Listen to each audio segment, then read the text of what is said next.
Today I'm going to talk about two books I recently just finished reading, and of course, it's the book from the Hunger Games series. I have so many things to say about it, especially with the movie adaptation for The Sunrise on the Reaping coming up and all the hypes around it. It only makes sense that I talk about these things. I have so many thoughts and so many discussions to share with you, and I hope that whatever I'm going to say next makes some sense to you. So, let's waste no time further and let's start with the first book. The Ballad of Songbirds and Snakes takes readers back to the world of Panem, 64 years before the events of the Hunger Games original series, beginning on the morning of the 10th Hunger Games Reaping. At that time, Panem is still recovering from a major war known as the Dark Days. A decade after a war, people are still struggling to rebuild their lives and restore the nation from its devastation. Suzanne, the author, explained her inspiration for returning to this story, stating that she wanted to explore human nature, who we truly are, and what we deem necessary for our survival. This time of rebuilding the nation gives the character a chance to face these questions and rethink what it means to be human. The story talks about the origins of the Hunger Games itself and shows how humanity and people's survival instincts are tested in a time still marked by wounds from the past. The book discusses the justification of oppressive power and the need for the Hunger Games to maintain control over society. It raises important questions about human nature. Are we people inherently cruel and savage, or do these traits come from the environment and the circumstances that force them to fight for survival? This ties into the concepts of social contract and the state of nature by Thomas Hobbes. Hobbes viewed human as inherently self-interest, competitive, and prone to conflict. He imagined a world without government or rules, which he called the state of nature. And in this state, people would constantly be at war, living in fear and danger. Life would be solitary, poor, nasty, brutish, and short. So, in order to escape this chaotic natural state, humans collectively agreed to form a social contract. This involved surrendering certain individual freedoms to establish a government with absolute power to maintain peace and order. Hobbes' view of humans as selfish beings with never-ending needs, which inevitably lead to conflict and violence, aligned with the perspective of the head game maker or Dr. Gall in the story, representing the belief that all humans stripped of titles, education, or anything that sets them apart are no different from wild animals. Fueled with the terror of becoming prey, see how quickly civilization disappears? All your fine manners, education, background stripped away in the blink of an eye, leaving a boy with a club who beats another boy to death to stay alive.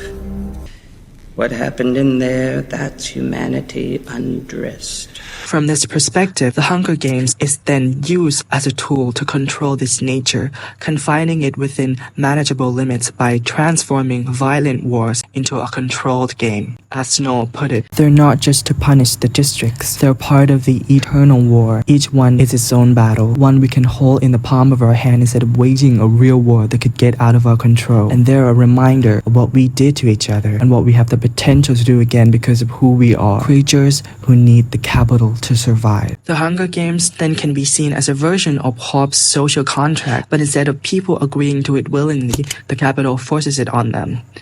And as the story progresses, we see other characters who represent the opposite side of this concept. These characters show Snow that humanity is not inherently evil, and there is goodness built into all of us. People aren't so bad. It's what the world does to them, like all of us in the arena. I think there's a natural goodness born into us all. We can either cross that line into evil or not.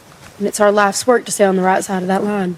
They are constantly trying to guide Snow toward the right path and stay on the good side. You don't have to pay the same price just to survive. People can be good. You can be good. You are good.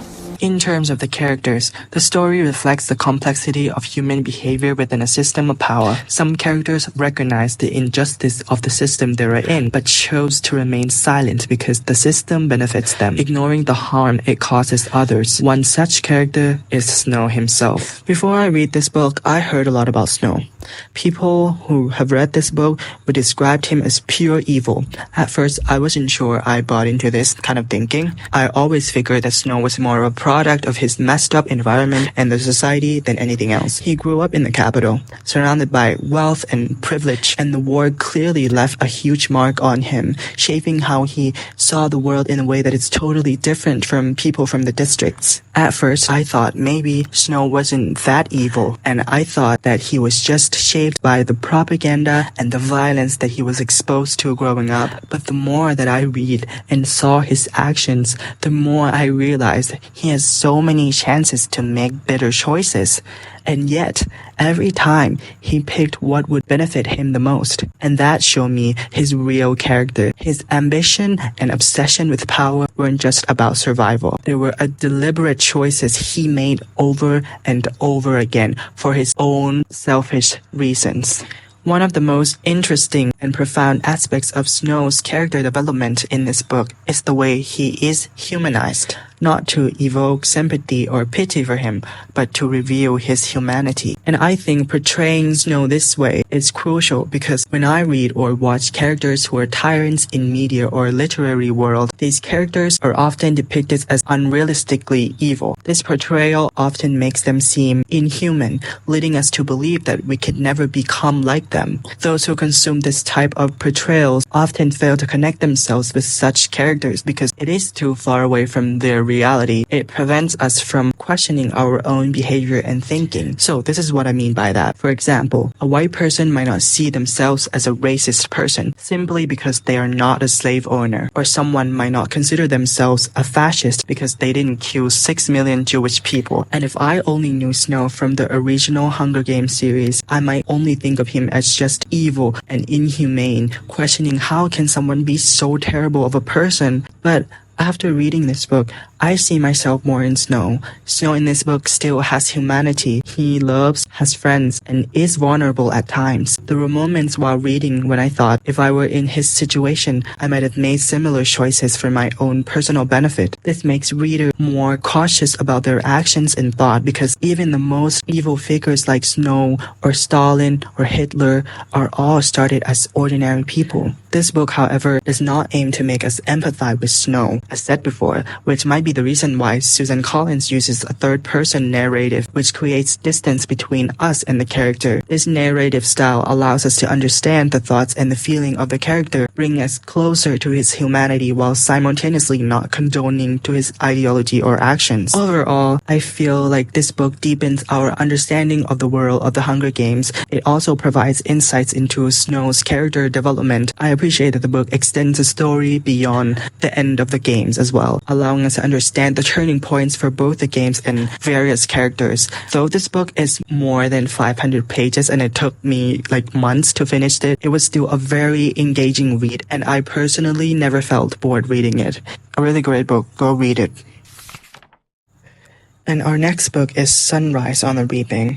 Sunrise on the Reaping tells the story of Hamish Abernathy, a 16-year-old boy from District 12 whose life turns upside down overnight when he is chosen to participate in the 50th Hunger Games. And it's the quarter quell. This time the number of tributes is doubled, which means instead of 24 tributes, it's 48 tributes. He is sent to the capital alongside 3 other tributes from District 12. This book highlights the beginning of Hamish's story to becoming a scarred but wise mentor of the future tributes in the Hunger Games. This book has a lot of interesting themes, first of which is by David Hume, and that is the concept of implicit submission. Nothing appears more surprising to those who consider human affairs with a philosophical eye than the easiness with which the many are governed by the few, and the implicit submission with which men resign their own sentiments and passion to those of their rulers. When we inquire by what means this wonder is effected, we shall find that as force is always on the side of the governed, the governors have nothing to support them but opinion. It is therefore on opinion only that the government is founded, and this maxim extends to the most despotic and the most military governments, as well as to the most free and the most popular. Simply put, the ability of a small group of people to govern the masses doesn't solely rely on force and coercion, but also propaganda, convincing the people that such power is necessary and beneficial for them and society as a whole. This is especially evident in Plutarch's question to Haymitch in the training center, or in this case the gym, where there are far more tributes than the peacekeepers. Why don't they choose to fight even though they have the advantage? What makes us people submit to oppressive power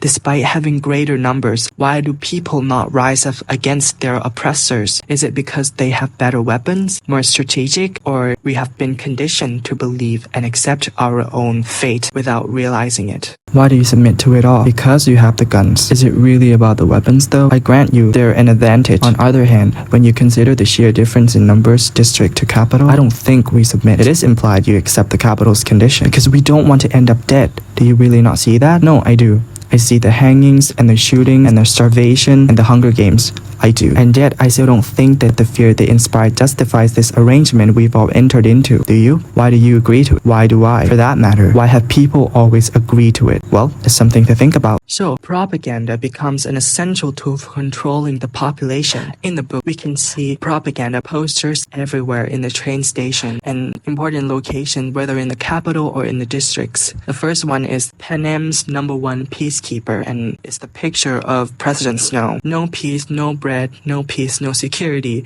no peace, no prosperity, no Hunger Games, no peace. Even the video that they play at the reaping ceremony refers to the Hunger Games as a punishment, reinforcing the belief that the Hunger Games are necessary. Propaganda also prevents solidarity among the districts, forcing them to send their children to kill one another. Some districts like 1, 2, and 4 are very rich and even receive capital support, leading to the rise of what is known to be called the career tributes. And we cannot forget about the tesserae system, which promotes internal division and class hatred within districts. For example, in District 12, those from the seam, like Haymitch and Katniss, face greater odds of being chosen due to property and reliance on tesserae, in contrast to wealthier citizens like Maisily Donner and Peeta Mellar from the merchant area do not face the same risk. The Hunger Games themselves also dehumanize the tributes, making the capital citizens see them as savages or celebrities rather than real human beings. And this kind of thinking allows capital's residents to enjoy the spectacle of children unaliving and killing each other on television without the feeling of guilt or shame. A clear example of this is when Haymitch's prep team refers to his nail as claws.